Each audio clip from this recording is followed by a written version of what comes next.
Hello dear students, তোমরা সবাই কেমন আছো? আশা করি তোমরা সবাই ভালো আছো। করোনা ভাইরাসের এই দুর্যোগকালীন সময়ে ভালো থাকো এই কামনা করি। তোমরা নিশ্চয়ই তোমাদের শ্রেণীকক্ষটাকে অনেক মিস করছো, আমিও তোমাদের অনেক মিস করছি। তোমাদের দীপক স্যারের গল্প নিশ্চয়ই তোমাদের মনে পড়ছে। যাই হোক, আশা করি খুব শীঘ্রই শিক্ষা প্রতিষ্ঠান করবে, তোমাদের সাথে আবার দেখা হবে শ্রেণীকক্ষের সেই উজ্জ্বল মুহূর্তে। আজকে বুড়িচক পাবলিক স্কুলের পক্ষ থেকে অনলাইন ক্লাসে তোমাদের সবাইকে স্বাগতম। আজকে আমি সপ্তম শ্রেণীর ইংরেজি প্রথম পত্রের 4 নম্বর আলোচনা করব। আজকে আমার টপিক হচ্ছে ক্লোজ টেস্ট উইথ ক্লোজ। যেখানে কিছু ক্লো দেওয়া থাকবে উপরের বক্সে, 10টা মতো শব্দ দেওয়া থাকবে। এই শব্দ থেকে শূন্যস্থানগুলো তোমাদেরকে সমাধান করতে হবে। এই ক্লোজ টেস্ট সমাধানের কিছু কৌশল সম্পর্কে আজকে তোমাদেরকে আলোচনা করব। যে কোনো ধরনের শূন্যস্থান তোমরা যদি সমাধান করতে চাও, তাহলে প্রথমে তোমরা দুটো জিনিস সবসময় খেয়াল রাখবে। প্রথমে তোমরা শূন্যস্থানে কোন পার্টিসিপের শব্দটি বসবে তা আগে নির্ধারণ করবে। শূন্যস্থানের আগে এবং পরে কোন পার্টিসিপের শব্দগুলো আছে, সিকোয়েন্স অনুযায়ী এখানে কোন পার্টিসিপের শব্দটা বসবে সেটা আগে তোমরা নির্ধারণ করবে। তারপরে তোমরা দেখবে যে এখানে শূন্যস্থানে কোন অর্থের শব্দটা বসবে, এই দুইটা তোমরা আগে নির্ধারণ করবে। তারপরে ব্যাকরণের অন্যান্য নিয়ম ঠিক রেখে শূন্যস্থানটা তোমাদেরকে সমাধান করতে হবে। আমরা একটু উদাহরণে যাই। উদাহরণে গেলে আমরা বিষয়টা আরো স্পষ্ট বুঝতে পারব। ধরা যাক আমরা একটা শব্দ লিখলাম, he is a dash teacher.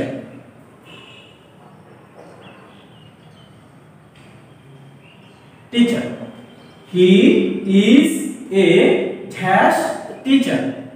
তিনি একজন ড্যাশ শিক্ষক। এখানে শূন্যস্থানে কোন পার্টিসিপের শব্দটা আগে বসবে এটা আমরা আগে নির্ধারণ করব। শূন্যস্থানের আগে এবং পরে কোন পার্টিসিপের শব্দটি রয়েছে সেটা অনুযায়ী আমরা নির্ধারণ করব শূন্যস্থানে কোন পার্টিসিপের শব্দটি বসবে। শূন্যস্থানের আগে আছে এ, যেটা একটা আর্টিকেল। পরে আছে টিচার, টিচার হচ্ছে শিক্ষক, যেটা একটা নাউন। তাহলে আগে আছে আর্টিকেল, পরে আছে নাউন। আমরা সবাই জানি সিকোয়েন্স অনুযায়ী ধারাবাহিকভাবে প্রথমে বসে আর্টিকেল, তারপরে বসে অ্যাডজেক্টিভ, তারপরে বসে নাউন। তাহলে শূন্যস্থানের আগে আছে আর্টিকেল, পরে আছে নাউন। আগে আছে আর্টিকেল, পরে আছে নাউন। তাহলে সিকোয়েন্স অনুযায়ী শূন্যস্থানে বসবে অ্যাডজেক্টিভ। তাহলে আমরা প্রথমে বুঝতে পারলাম যে এই শূন্যস্থানে বসবে একটি অ্যাডজেক্টিভ। এবার অ্যাডজেক্টিভ তো অনেক আছে, কোন অ্যাডজেক্টিভটা এখানে বসবে? এবার আমরা অর্থটা বিশ্লেষণ করি, বাক্যের অর্থটা খেয়াল করি উপযুক্ত শব্দের উপযুক্ত অর্থের অ্যাডজেক্টিভটা আমরা এখানে বসাবো। দেখি, he is a dash teacher. তিনি একজন ড্যাশ শিক্ষক। এখানে তিনি কেমন শিক্ষক? তিনি একজন গুড টিচার, ভালো শিক্ষক। গুড শব্দটি একটি অ্যাডজেক্টিভ, এটা অর্থ ভালো। যে শব্দটি দ্বারা, প্রিয় শিক্ষার্থীরা, আমরা সবাই জানি যে শব্দটি দ্বারা কোনো নাউন বা প্রোনাউনের দোষ, গুণ, অবস্থা, সংখ্যা, পরিমাণ প্রকাশ করে সেই শব্দটি একটি অ্যাডজেক্টিভ। তাহলে গুড অর্থ ভালো, যা দ্বারা হি এখানে তার ভালো একটা গুণ বুঝিয়েছে, সুতরাং এটি একটি অ্যাডজেক্টিভ। তাহলে আমরা দেখলাম যে শূন্যস্থানে কোন পার্টিসিপের শব্দটি বসবে, আমরা আগে এবং পরের পার্টিসিপের অনুযায়ী আমরা নির্ধারণ করলাম এখানে অ্যাডজেক্টিভ বসবে। তারপর আমরা অর্থটা বিশ্লেষণ করে উপযুক্ত একটি অ্যাডজেক্টিভ এখানে বসালাম। এভাবে তোমরা যে কোনো ধরনের একটি শূন্যস্থান পূরণ করার জন্য এই নিয়মটা অনুসরণ করবে। আমি এখন তোমাদেরকে একটি শূন্যস্থান পূরণ করিয়ে দেখাবো কিভাবে শূন্যস্থান পূরণ করতে হয়। ডিয়ার স্টুডেন্টস, একটি শব্দ কোন পার্টিসিপেস এটা আমরা কিভাবে বুঝব? এটা আমরা তিনটা উপায়ে বুঝতে পারব। প্রথম হচ্ছে সংকেত দ্বারা, শব্দের প্রথমে অথবা শেষে কিছু প্রিফিক্স বা সাফিক্স যুক্ত দ্বারা আমরা বুঝতে পারি শব্দটা কোন পার্টিসিপেন্স। যেমন কোন শব্দের শেষে যদি ম্যান থাকে তাহলে আমরা বুঝবো শব্দটি একটি নাউন। কোন শব্দের শেষে যদি ও ইউ এস এই সাফিক্সটি থাকে তাহলে আমরা বুঝবো এটি একটি অ্যাডজেক্টিভ। এভাবে আমরা বুঝবো কোন শব্দটি কোন পার্টিসিপেন্স। দ্বিতীয়ত আমরা শব্দের অর্থ দ্বারা আমরা বুঝবো শব্দটি কোন পার্টিসিপেন্স। যেমন বিউটি, বিউটি, বিউটি শব্দটির অর্থ হচ্ছে সৌন্দর্যতা। এটি একটি গুণের নাম। আমরা জানি যে কোনো কিছু নাম বললে সেটা নাউন হয়, তাহলে বিউটি এখানে অর্থ অনুসারে নাউন। আবার বাক্যে শব্দের অবস্থান দ্বারা পার্টিসিপেন্স পরিবর্তন হতে পারে। ধরো রাস্তায় তোমরা একটা সুন্দরী মেয়ে দেখলে, তোমার খুব ভালো লাগলো, কিন্তু বাসায় এসে দেখলে যে তোমার মামাতো ভাই এই মেয়েটাকে বিয়ে করে ফেলল। এখন যে মেয়েটাকে তুমি নিজে পছন্দ করেছো বা আপু রাখলা, সে তোমার কি এখন কি হয়ে গেল? ভাবি হয়ে গেল। আবার সে অন্য কারোর কাছে মা হয়ে যেতে পারে। তাহলে একই ব্যক্তি অবস্থানের পরিবর্তনের কারণে অন্য নামে নামে চলে যাচ্ছে। ঠিক এমন ভাবে একই পার্টিসিপেন্স বাক্যে অবস্থানের কারণে পরিবর্তন হয়ে যেতে পারে। তোমরা সেদিকে লক্ষ্য রাখবে।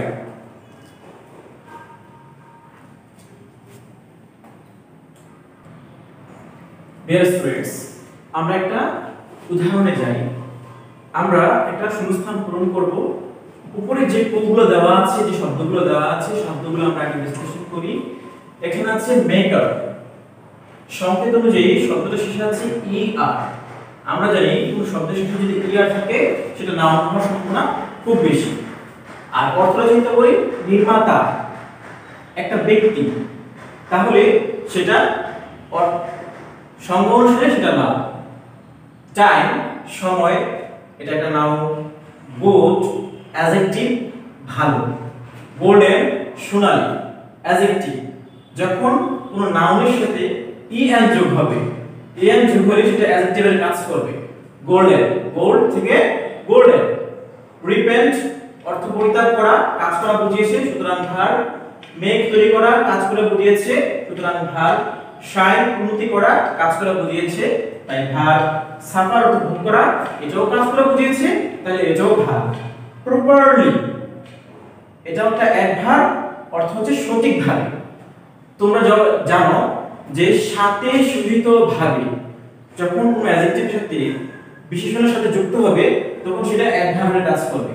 তাছাড়া কোনো অ্যাডজেক্টিভের সাথে যখন এলওয়াই থাকে সেটা সাধারণত অ্যাডভার্ব হয়। এলওয়াই থাকলে যে অ্যাডভার্ব এমন কিন্তু নয়। আমরা জানি যদি কোনো নাউনের সাথে এলওয়াই যুক্ত হয় তখন সেটা হয়ে যায় অ্যাডজেক্টিভ। আবার যখন কোনো অ্যাডজেক্টিভের সাথে এলওয়াই যুক্ত হয় তখন সেটা অ্যাডভার্বের কাজ করে। শিক্ষার্থীরা আবার খেয়াল করো, কোন নাউনের সাথে যখন তুমি এলওয়াই সাফিক্সটি যোগ করবা তখন সেটা অ্যাডজেক্টিভের কাজ করবে। আবার কোন অ্যাডজেক্টিভের সাথে যখন এলওয়াই যুক্ত করবা তখন সেটা অ্যাডভার্বের কাজ করবে। তাহলে প্রপার অর্থ সঠিক, যা ছিল একটি অ্যাডজেক্টিভ, তার সাথে তুমি এলওয়াই যুক্ত করেছো, সুতরাং এটা হবে অ্যাডভার্ব। সঠিকভাবে কিছু নিয়ম আমরা দেখে নিই, ব্যাকরণের কিছু নিয়ম আমরা দেখে নিই। আর্টিকেল দা আর প্রিপোজিশন অফ, দা আর অবের মাঝে সাধারণত নাউন বসে। যদি এখানে ভার্ব থাকে ওই ভার্বের সাথে তোমরা আইএনজি যুক্ত করে ভার্বাল নাউন করে ফেলবে। অর্থাৎ এখানে যদি কোনো ভার্ব থাকতো, নাউন না থেকে যদি কোনো ভার্ব থাকতো তখন ওই ভার্বের সাথে আইএনজি যুক্ত করে সেটাকে তোমরা ভার্বাল নাউন করবে। আর্টিকেল দা এবং অবের মাঝখানে নাউন বসার কথা, কিন্তু নাউনের আগে যদি শূন্যস্থান থাকে সেখানে তোমরা অ্যাডজেক্টিভ বসাবা। আমরা জানি প্রিপোজিশনের পরে নাউন বসে, কিন্তু প্রিপোজিশন টু এর পরে মেইন ভার্বের প্রেজেন্ট প্রনাউন বসাবা। তারপরে আসো সাবজেক্ট, বাক্যের কাজটা যে করে অথবা যার সম্পর্কে বাক্যের কথাগুলো বলা হচ্ছে সে হচ্ছে সাবজেক্ট। সাবজেক্ট যদি তোমার থার্ড পারসন সিঙ্গুলার নাম্বার হয় তাহলে প্রেজেন্ট ইনডিফিনিট টেন্সে মেইন ভার্বের সাথে তোমরা এস বা ইএস যোগ করবা। মেইন ভার্বের কোন ফর্মের সাথে এস বা ইএস যোগ করবা? মেইন ভার্বের প্রেজেন্ট ফর্মের সাথে এস বা ইএস যোগ করবা যদি সেটা বেয়ার ইনফিনিটিভ হয়। তারপরে আসো তোমরা মডাল অক্সিলারি ভার্ব যেগুলো রয়েছে যেমন can, could, shall, should, will, would, may, might, must আরো অনেক রয়েছে। এগুলোর পরে তোমরা মেইন ভার্বের প্রেজেন্ট ফর্ম বসাবা। তোমরা সবাই জানো যে প্রিপোজিশনের পরে নাউন বসাতে হয়, কিন্তু প্রিপোজিশনের পরে যদি ভার্ব আসে তাহলে সেটাকে জিরাম করার জন্য তোমরা আইএনজি সাফিক্সটি যুক্ত করবে।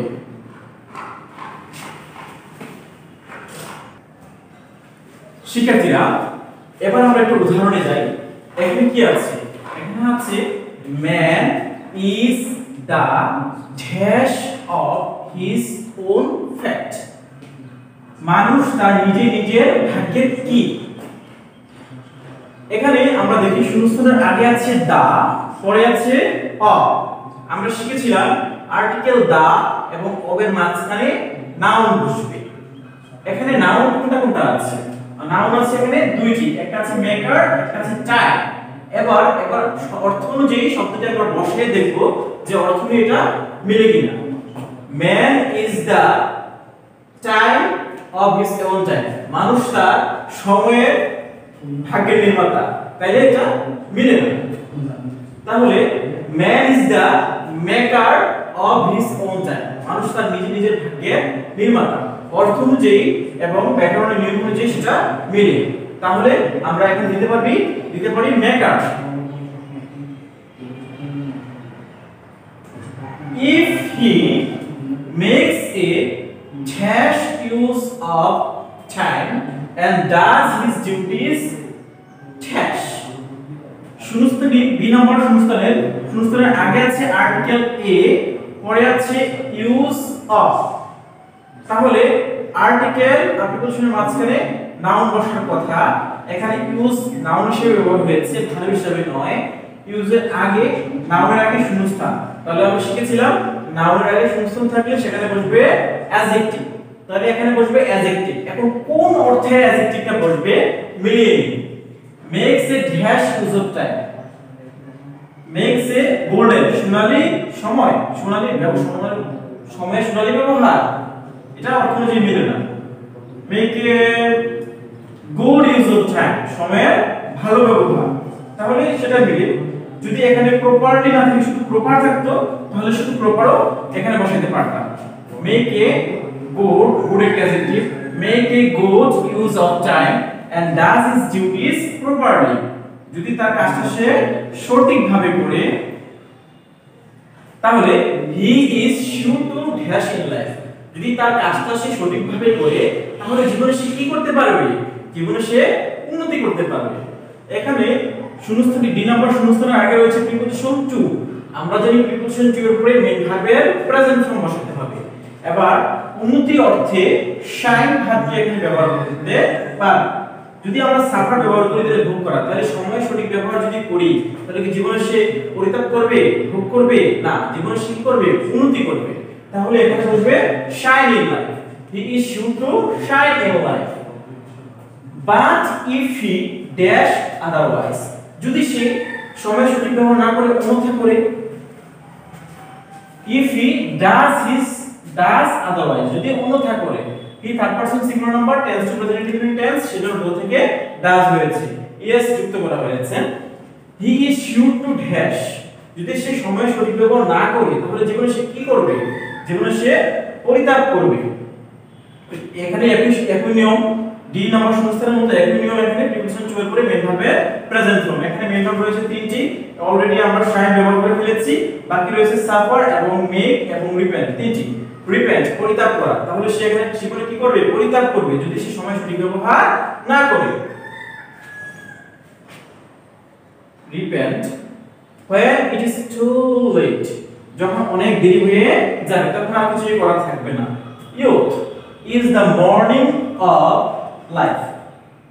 যৌবন বা তারুণ্য হচ্ছে জীবনের প্রথম সময়। We must dash afterwards. We must